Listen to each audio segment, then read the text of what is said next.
Hello, welcome to Heavy D Storytelling.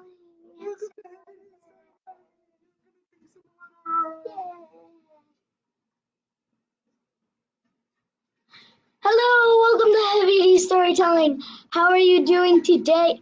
We are going to be reading 2 chapters of the Bible with my daddy here. That's pretty much all we're doing.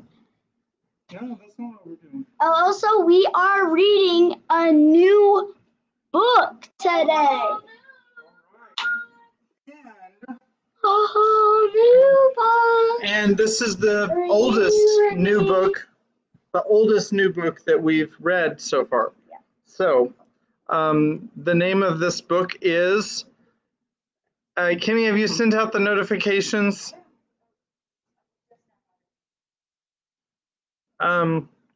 The name of this book is 20,000 Leagues Under the Sea. I was curious because I wasn't sure what a league is. And I actually looked it up for some research of my own. And I found out what a league is. A league is the distance that a normal person, can walk in an hour. And it's about 3 miles. And I mean, obviously, some people can walk faster, some people can walk slower, and it is what it is. But that's, by definition, it's the distance that a person can walk in a mile. And there is an actual distance that measures a league, because obviously, you couldn't have a league. You couldn't say that there's a such thing as a league and not be able to measure it. You know, otherwise it's just an artificial measurement and it doesn't make any sense. But that's what a league is. Now, obviously, if we're talking about 20,000 leagues under the sea, I don't think anybody can walk 20,000 or even 1 league under the sea. I think that you would have to swim if you were under the sea.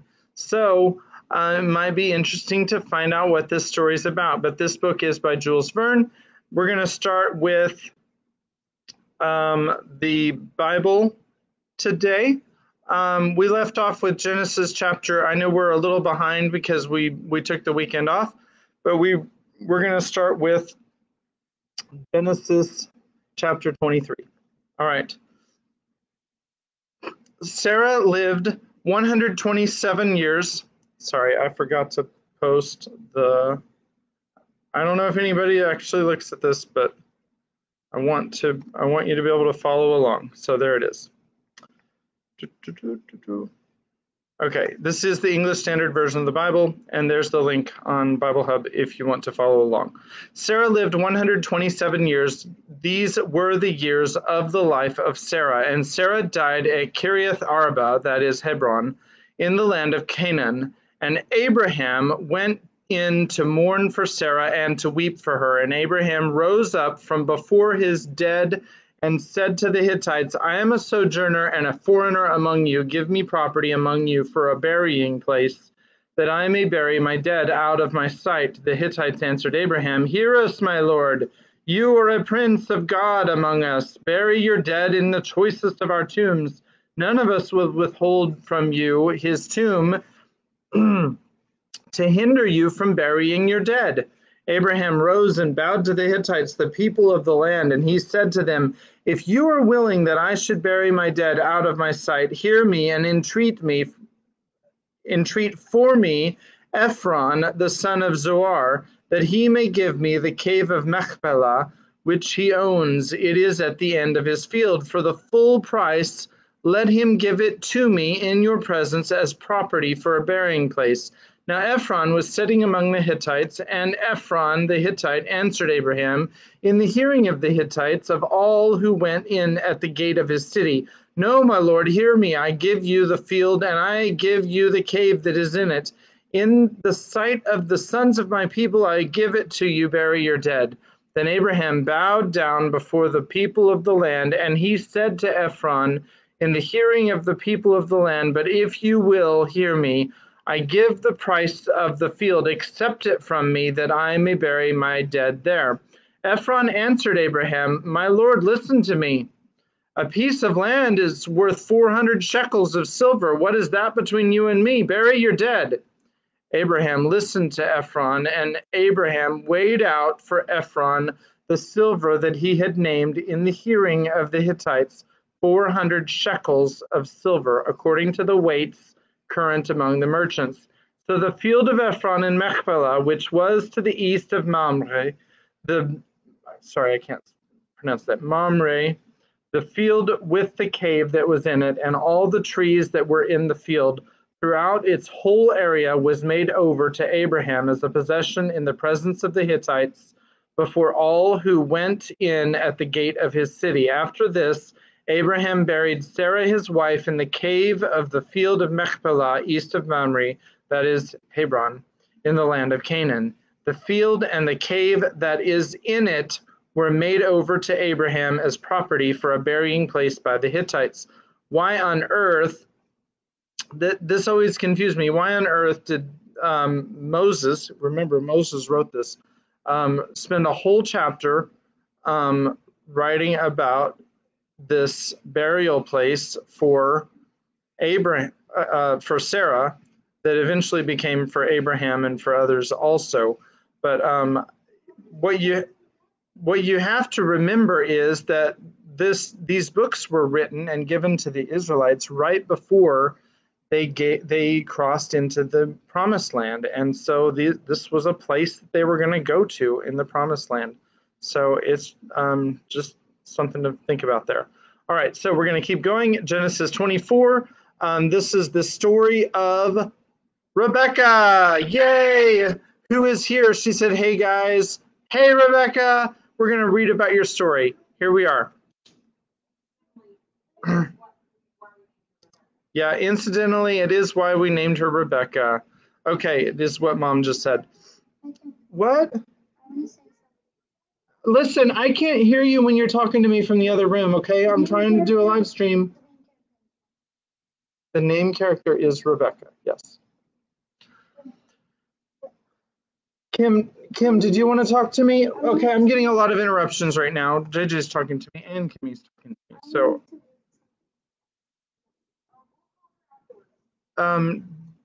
JJ wants to read something to Rebecca from the Bible. Okay, so here is JJ going to read something from the Bible to Rebecca. I want to read my favorite Bible verse. Okay. John 3:16.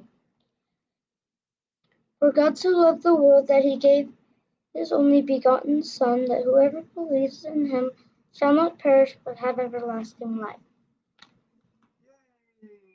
JJ. That's a really important Bible verse. It's a very important Bible verse. That's what he said. Okay. Sorry, my voice is not quite with us. But here we are. Okay, so this is back to Genesis chapter 24, Isaac and Rebekah. Now Abraham was old, well advanced in years, and the Lord had blessed Abraham in all things. And Abraham said to his servant, the oldest of his household, who had charge of all that he had, put your hand under my thigh, sorry, I skipped down too far, that I may make you swear by the Lord. Daniel, where are you going? No?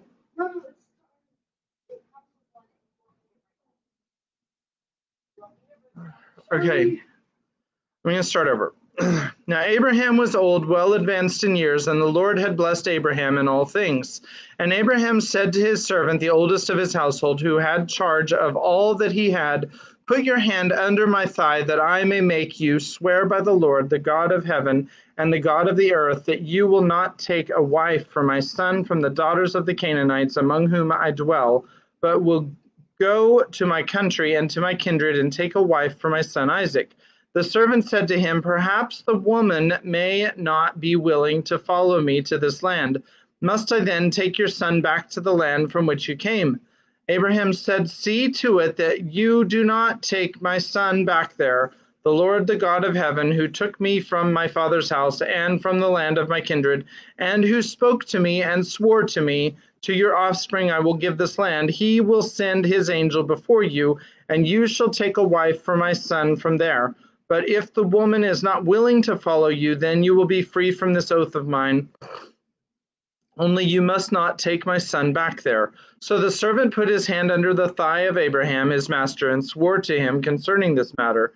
Then the servant took 10 of his master's camels and departed, taking all sorts of choice gifts from his master. And he arose and went to Mesopotamia, to the city of Nahor, and he made the camels kneel down outside the city by the well of water at the time of evening, the time when women go out to draw water.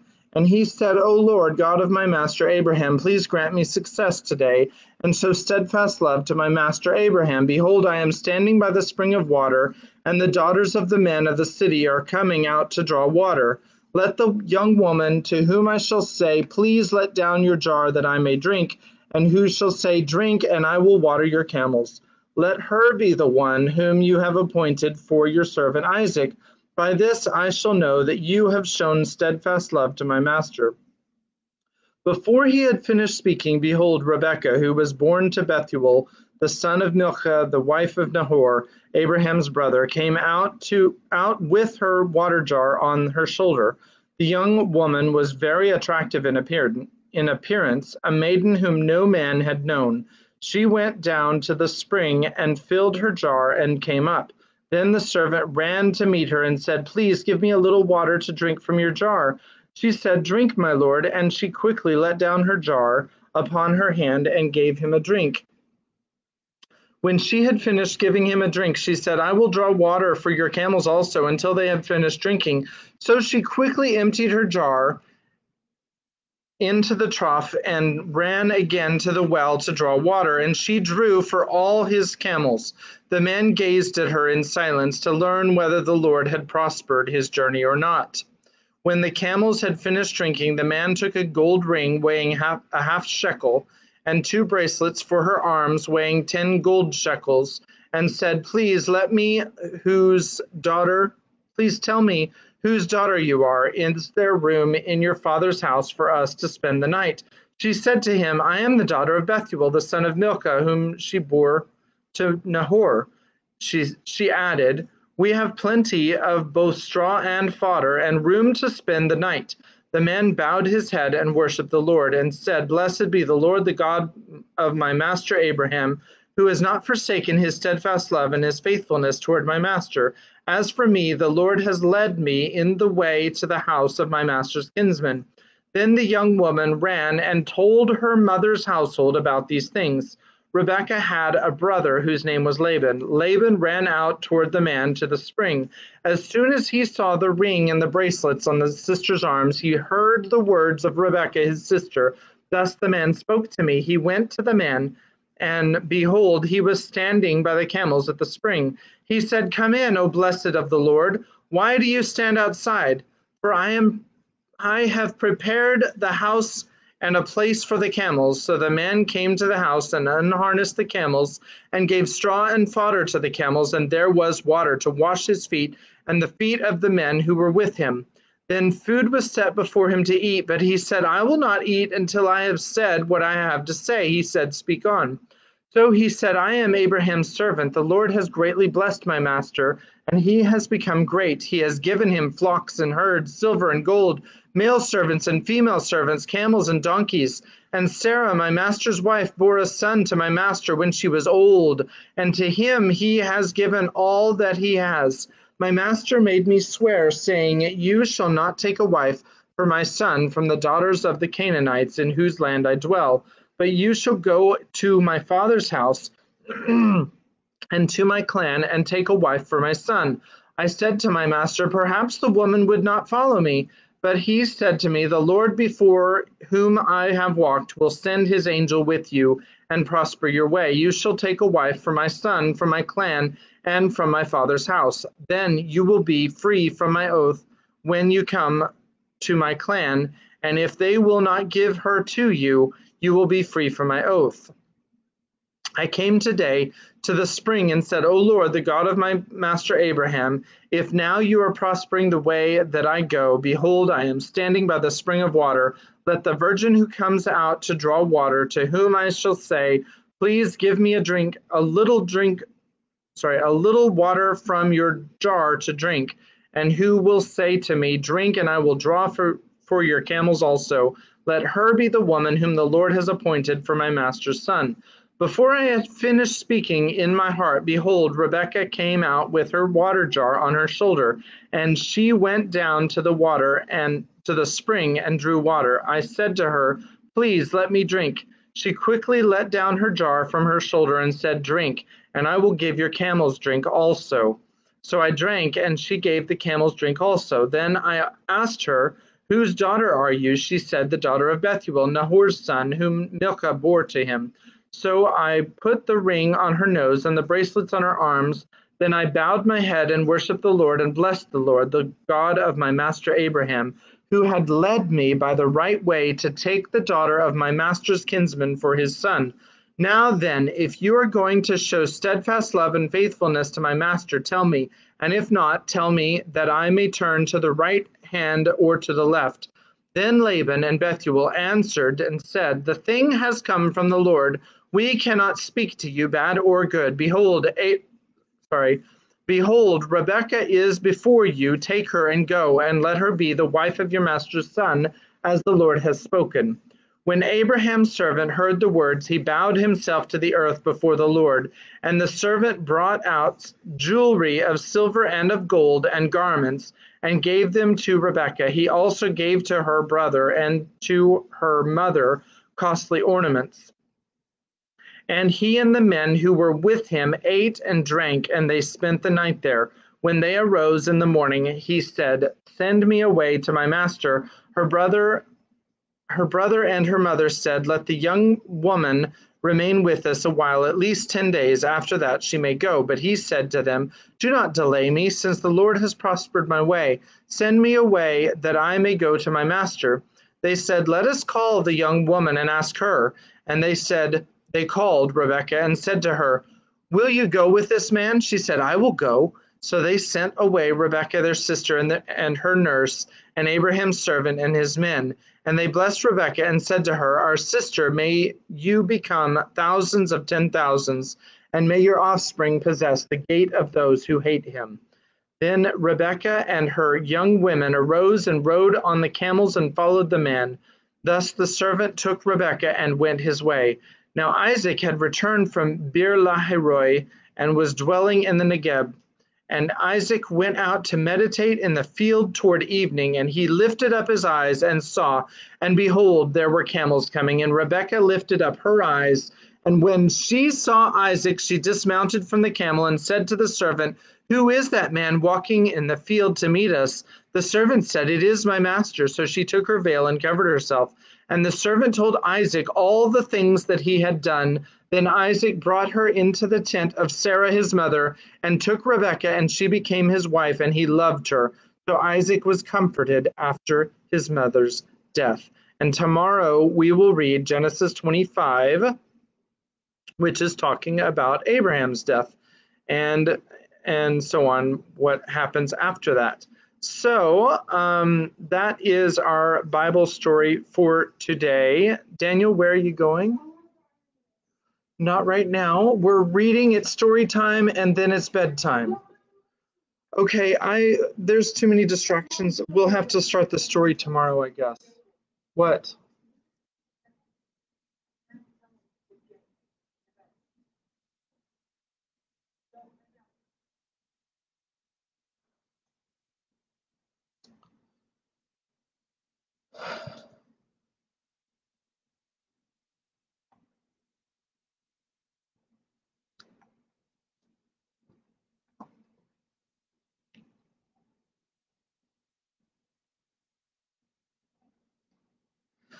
Hi.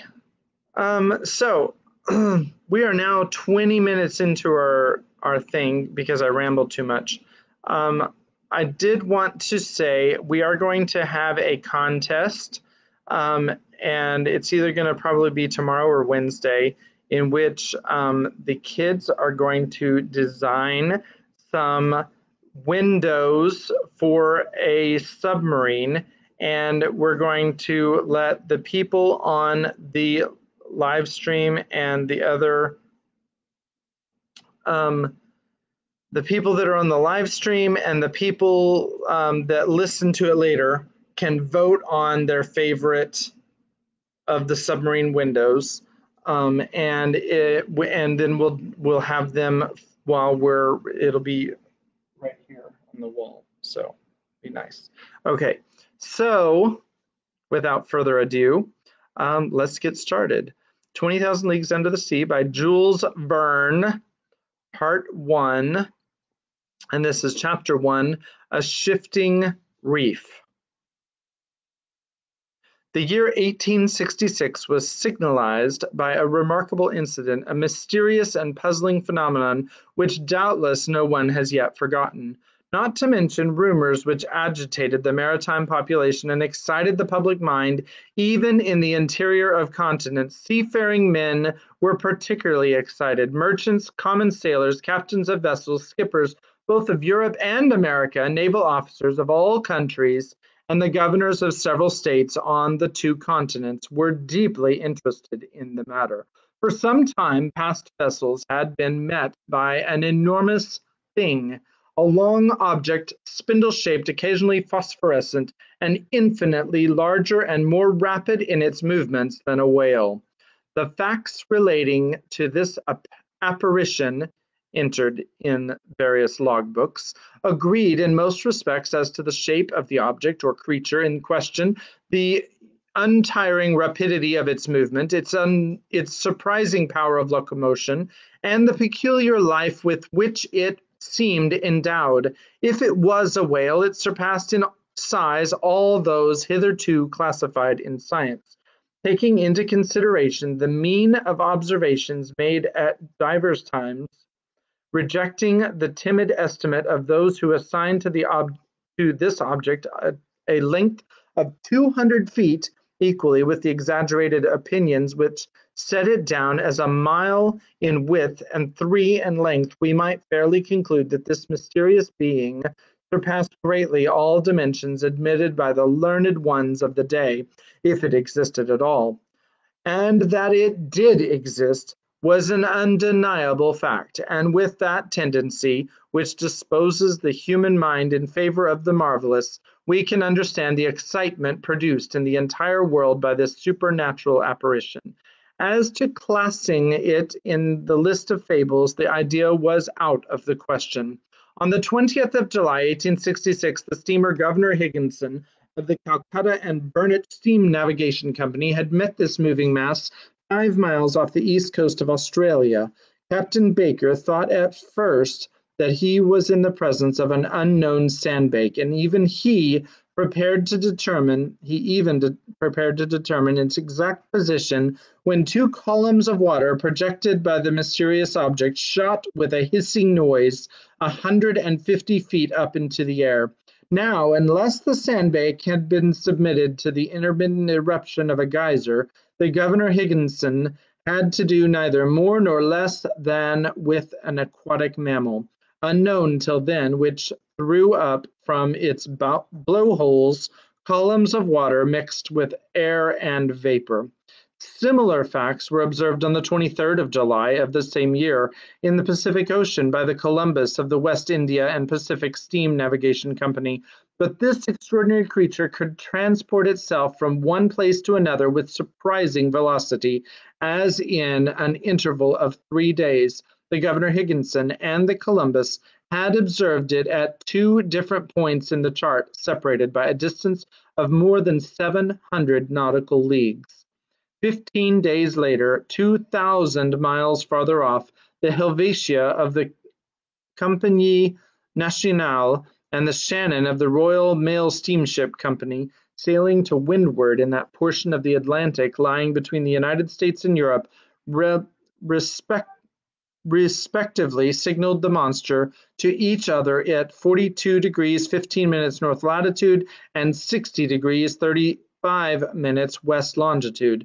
In these simultaneous observations, they thought themselves justified in estimating the minimum length of the mammal at more than 350 feet, as the Shannon and Helvetia were of smaller dimensions than it, though they measured 300 feet overall.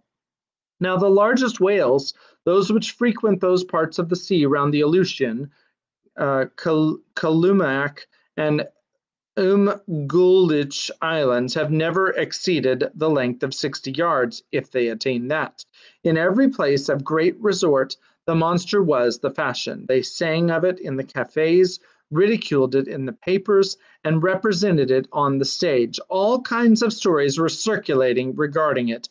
There appeared in the papers caricatures of every gigantic and imaginary creature, from the white whale, the terrible Moby Dick of subarctic regions, to the immense kraken whose tentacles could entangle a ship of 500 tons and hurry it into the abyss of the ocean. The legends of the ancient times were even revived.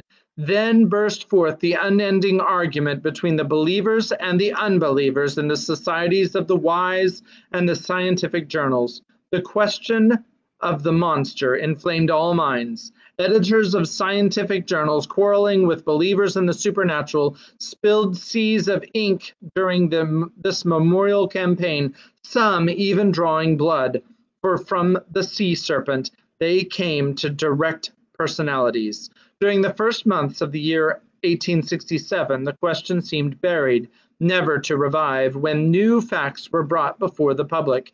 It was then no longer a scientific problem to be solved, but a real danger seriously to be avoided. The question took quite another shape. The monster became a small island, a rock, a reef, but a reef of indefinite and shifting proportions. On the 5th of March, 1867, the Moravian of the Montreal Ocean Company, finding herself during the night in 27 degrees 30 minutes latitude and 72 degrees 15 minutes longitude, struck on her starboard quarter a rock marked in no chart for that part of the sea. Under the combined efforts of the wind and its 400 horsepower, it was going at the rate of 13 knots. Had it not been for the superior strength of the hull of the Moravian, she would have been broken by the shock and gone down with the 237 passengers she was bringing home from Canada. The accident happened about 5 o'clock in the morning as the day was breaking. The officers of the quarterdeck hurried to the after part of the vessel. They examined the sea with the most careful attention. They saw nothing but a strong eddy about 3 cables' length distant, as if the surface had been violently agitated. The bearings of the place were taken exactly, and the Moravian continued its route without apparent damage. Had it struck on a submerged rock or on an enormous wreck? They could not tell, but on examination of the ship's bottom when undergoing repairs, it was found that part of her keel was broken. This fact, so grave in itself, might perhaps have been forgotten like many others, if 3 weeks after it had not been reenacted under similar circumstances.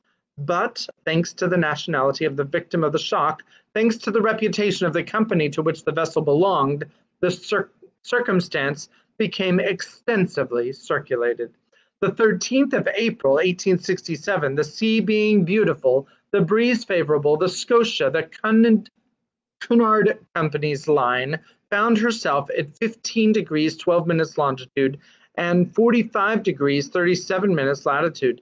She was going at the speed of 13 knots and a half. At 17 minutes past 4 in the afternoon, whilst the passengers were assembled at lunch in the great salon, a slight shock was felt on the hull of the Scotia on her quarter a little aft of the port paddle. The Scotia had not struck, but she had been struck, and seemingly by something rather sharp and penetrating than blunt. The shock had been so slight that no one had been alarmed had it not been for the shouts of the carpenter's watch, who rushed onto the bridge, exclaiming, "We are sinking! We are sinking!" At first the passengers were much frightened, but Captain Anderson hastened to reassure them. The danger could not be imminent. The Scotia, divided into 7 compartments by strong partitions, could brave with impunity any leak. Captain Anderson went down immediately into the hold. He found that the sea was pouring into the fifth compartment, and the rapidity of the influx proved that the force of the water was considerable. Fortunately, this compartment did not hold the boilers, or the fires would have been immediately extinguished. Captain Anderson ordered the engines to be stopped at once, and one of the men went down to ascertain the extent of the injury. Some minutes afterward, they discovered the existence of a large hole 2 yards in diameter in the ship's bottom. Such a leak could not be stopped, and the Scotia, her paddles half submerged, was obliged to continue her course. She was then 300 miles from Cape Clear, and after 3 days' delay, which caused great uneasiness in Liverpool, she entered the basin of the company. The engineers visited the Scotia, which was put in the dry dock. They could scarcely believe it possible. At 2 yards and a half below water mark was a regular rent in the form of an isosceles triangle. The broken place and the iron plates were so perfectly defined that it could not have been more neatly done by the punch. It was clear then that the instrument producing the perforation was not a common stamp, and after having been driven with a prodigious strength and piercing an iron plate 1 3/8 inches thick, had withdrawn itself by a backward motion. Such was the last fact, which resulted in exciting once more the torrent of public opinion. From this moment, all unlucky casualties which could not be otherwise accounted for were put down to the monster. Upon this imaginary creature rested the responsibility of all these shipwrecks, which unfortunately were considerable, for of 3,000 ships whose loss was annually recorded at Lloyd's, the number of sailing and steamships supposed to be totally lost from the absence of all news amounted to not less than 200. Now it was the monster who justly or unjustly was accused of their disappearance, and thanks to it, communication between the different continents became more and more dangerous. The public demanded sharply that the seas should at any price be relieved from this formidable cetacean. Members of the whale family.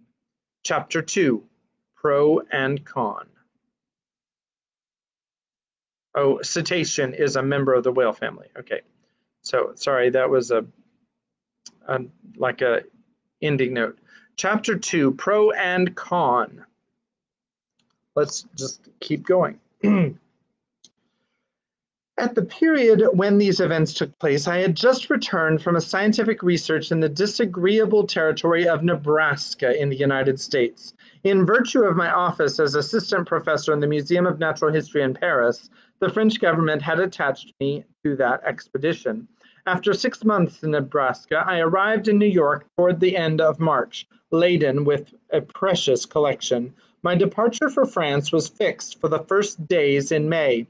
Meanwhile, I was occupying myself in classifying my mineralogy, botanical, and zoological riches when the accident happened to the Scotia. I was perfectly up in the subject, which was the question of the day. How could I be otherwise? I had read and reread all the American and European papers without being any nearer a conclusion. This mystery puzzled me. Under the impossibility of forming an opinion, I jumped from one extreme to the other. That there really was something could not be doubted, and the incredulous were invited to put their finger on the wound of the Scotia. On my arrival at New York, the question was at its height. The theory of the floating island and the unapproachable sandbanks supported by minds little competent to form a judgment was abandoned. And indeed, unless this shoal had a machine in its stomach, how could it change its position with such astonishing rapidity? From the same cause, the idea of a floating hull of an enormous wreck was given up. There remained then only two possible solutions of the question, which created two distinct parties. On one side, those who were for a monster of colossal strength, on the other, those who were for a submarine vessel of enormous motive power. But this last theory, plausible as it was, could not stand against inquiries made in both worlds. That a private gentleman should have such a machine at his command was not likely. Where, when, and how was it built, and how could its construction have been kept secret? Certainly a government might possess such a destructive machine, and in these disastrous times, when the ingenuity of man was multiplied by the power of weapons of war, it was possible that, without the knowledge of others, a state might try to work such a formidable engine. But the idea of a war machine fell before the declaration of governments. As public interest was in question and transatlantic communications suffered, their veracity could not be doubted. But how, amid that, the construction of this submarine boat had escaped the public eye, for a private gentleman to keep the secret under such circumstances would be very difficult, and for a state whose every act is persistently watched by powerful rivals, certainly impossible. I just want to pause right here and just point out that this is 1866 and 1867 is the years that they've mentioned so far in this narrative. And this is between two very important wars that happened. One of those wars being the American Civil War, and the other of those wars being the unification of Germany and the war between Germany and France in 18, I believe it was 70, 71, in that time period. So being right between those time periods, and here's this new ship, you know, that they're talking about. I'm not sure what that is. It seems like it would be an ideal time for them to present something like a weapon of war. And that's what he's talking about, the war. I don't remember exactly how he said it. Something about this time of war, something. Okay. Anyway, I'm going to just keep going at this point. Upon my arrival in New York, several persons did me the honor of consulting me on the phenomenon in question. I had published in France a work in quarto in 2 volumes entitled Mysteries of the Great Submarine Grounds. This book, highly approved in the learned world, gained for me a special reputation in this rather obscure branch of natural history. My advice was asked. As long as I could deny the reality of the fact, I confined myself to a decided negative, but soon, finding myself driven into a corner, I was obliged to explain myself point by point. I discussed the question in all its forms, politically and scientifically, and I gave here an extract from a carefully studied article which I published in the number of the 30th of April. It ran as follows. After examining one by one the different theories, rejecting all other suggestions, it becomes necessary to admit the existence of a marine animal of enormous power. The great depths of the ocean are entirely unknown to us. Soundings cannot reach them. What passes in these remote depths, what beings live or can live 12 or 15 miles beneath the surface of the waters, what is the organization of these animals, we can scarcely conjecture. However, the solution of the problem submitted to me may modify the form of the dilemma. Either we do know all the varieties of beings which people our planet, or we do not. If we do not know them all, if nature still has secrets in the deeps for us, nothing is more comfortable to reason than to admit the existence of fishes or cetaceans of other kinds, or even of new species of an organization formed to inhabit the strata inaccessible to soundings, and which an accident of some sort had brought at long intervals to the upper level of the ocean. If, on the contrary, we do know all living kinds, we must necessarily seek for the animal in question amongst those marine beings already classed, and in that class I should be disposed to admit the existence of a gigantic narwhale. The common narwhale, or unicorn of the sea, often attains a length of 60 feet. Increase its size 5-fold or 10-fold, give it strength proportionate to its size, lengthen its destructive weapons, and you obtain the animal required. It will have the proportions determined by the officers of the Shannon, the instrument required by the perforation of the Scotia, and the power necessary to pierce the hull of the steamer. Indeed, with a sort of ivory sword, a halberd, according to the expression of certain naturalists. The principal tusk has the hardness of steel. Some of these tusks have been found buried in the bodies of whales, which the unicorn always attacks with success. Others have been drawn out, not without trouble, from the bottoms of ships, which they had pierced through and through as a gimlet pierces a barrel. The Museum of the Faculty of Medicine of Paris possesses one of these defensive weapons, 2 yards and a quarter in length, and 15 inches in diameter at the base. Very well, suppose this weapon to be 6 times stronger and the animal 10 times more powerful. Launch it at the rate of 20 miles an hour, and you obtain a shock capable of producing the catastrophe required. Until further information, therefore, I shall maintain it to be a sea unicorn of colossal dimensions, armed with not a halberd, but with a real spur, as the armored frigates or the rams of war, whose massiveness and motive power it would possess at the same time. Thus may this puzzling phenomenon be explained, unless there be something over and above all that one has ever conjectured, seen, perceived, or experienced, which is just within the bounds of possibility. These last words were cowardly on my part, but up to a certain point I wished to shelter my dignity as a professor and not give too much cause for laughter to the Americans, who laugh well when they do laugh. I reserved for myself a way of escape. In effect, however, I admitted the existence of the monster. My article was warmly discussed, which procured it a high reputation. It rallied round it a certain number of partisans. The solution it proposed gave, at least, full liberty to the imagination. The human mind delights in grand conceptions of supernatural beings, and the sea is precisely their best vehicle, the only medium through which these giants, against which terrestrial animals such as elephants or rhinoceros are as nothing, can be produced or developed.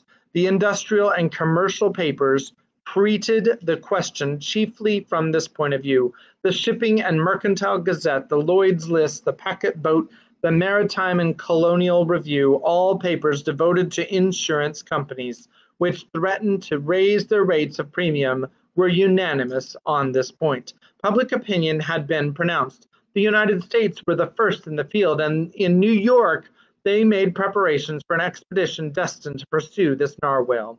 A frigate of great speed, the Abraham Lincoln, was put in commission as soon as possible. The arsenals were opened to Commander Farragut, who hastened the arming of his frigate. But as it always happens, the moment it was decided to pursue the monster did not appear.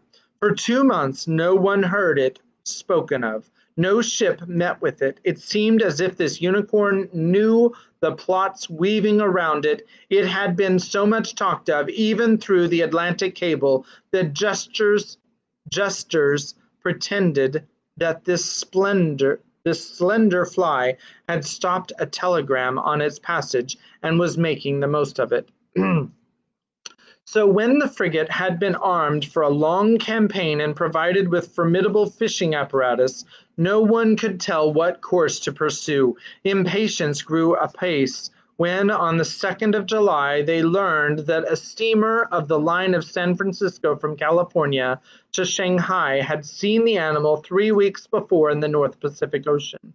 The excitement caused by this news was extreme. The ship was revictualled and well stocked with coal.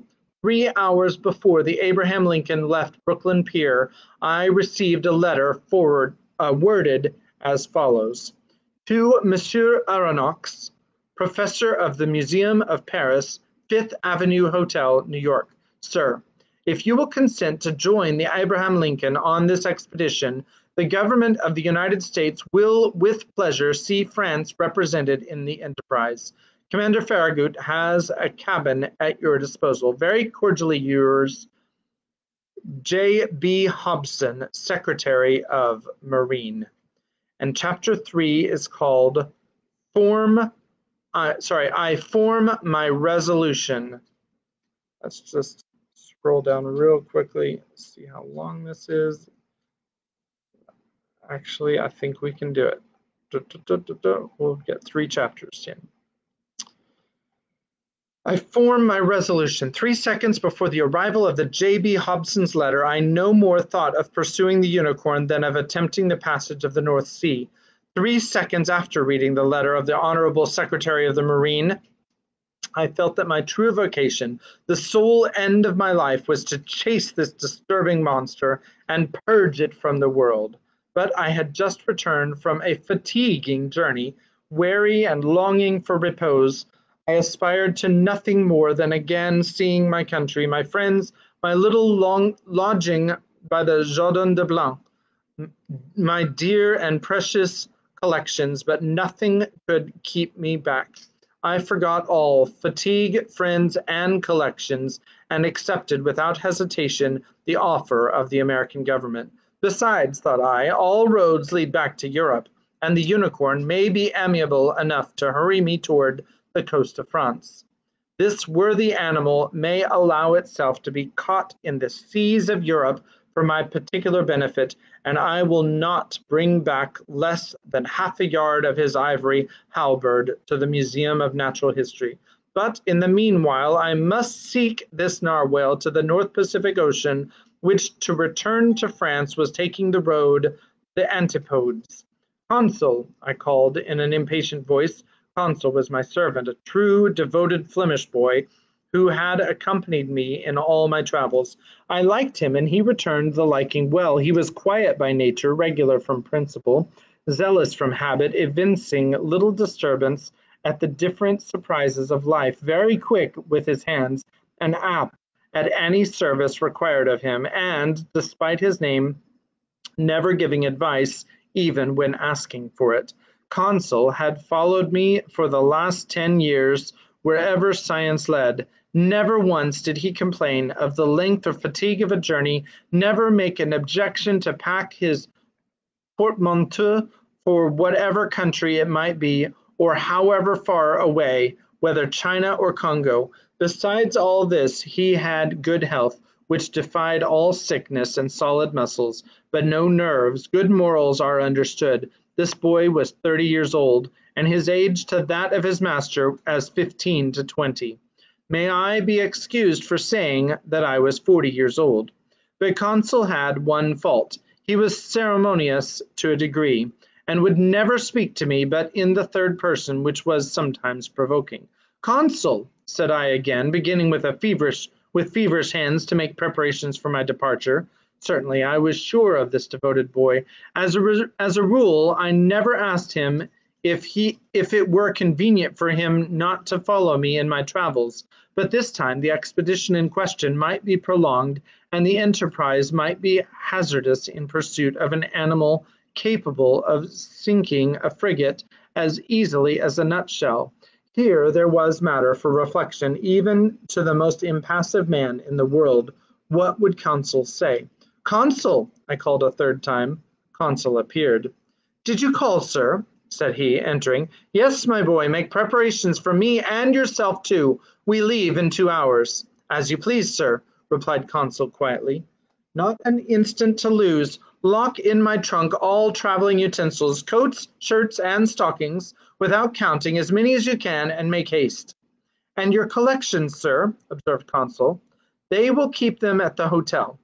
We are not returning to Paris, then? Said Consul. Oh, certainly, I answered evasively, but making a curve. Will the curve please you, sir? Oh, it will be nothing, not quite so direct a road, that is all. We take our passage in the Abraham Lincoln. As you think proper, sir, replied Consul. You see, my friend, it has to do with the monster, the famous narwhal. We are going to purge it from the seas, a glorious mission, but a dangerous one. We cannot tell where we may go. These animals can be very capricious, but we will go whether or no we have got a captain who is pretty wide awake. Our luggage was transported to the deck of the frigate immediately. I hastened on board and asked for Commander Farragut. One of the sailors conducted me to the poop, where I found myself in the presence of a good-looking officer who held out his hand to me. Monsieur Pierre Aronnax, said he. Himself, replied I, Commander Farragut. You are welcome, Professor. Your cabin is ready for you. I bowed and desired to be conducted to the cabin destined for me. The Abraham Lincoln had been well chosen and equipped for her new destination. She was a frigate of great speed, fitted with high-pressured engines which admitted a pressure of 7 atmospheres. Under this, the Abraham Lincoln attained the mean speed of nearly 18 knots and a third an hour. 18 knots and a third an hour, a considerable speed, but nevertheless insufficient to grapple with this gigantic cetacean. The interior arrangements of the frigate corresponded to its nautical qualities. I was well satisfied with my cabin, which was in the after part, opening upon the gun room. We shall be well off here, said I to Consul, as well by your honour's leave as a hermit crab in the shell of a whelk, said Consul.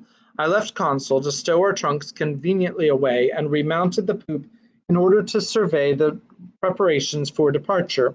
At that moment, Commander Farragut was ordering the last moorings to be cast loose, which held the Abraham Lincoln to the pier of Brooklyn. So in a quarter of an hour, perhaps less, the frigate would have sailed without me. I should have missed this extraordinary, supernatural, and incredible expedition, the recital of which may well meet with some suspicion. But Commander Farragut would not lose a day nor an hour in scouring the seas in which the animal had been sighted. He sent for the engineer. Is the seam full on? Asked he. Yes, sir, replied the engineer. Go ahead, cried Commander Farragut. Chapter 4 is called Ned Land. Yep, already to chapter 4.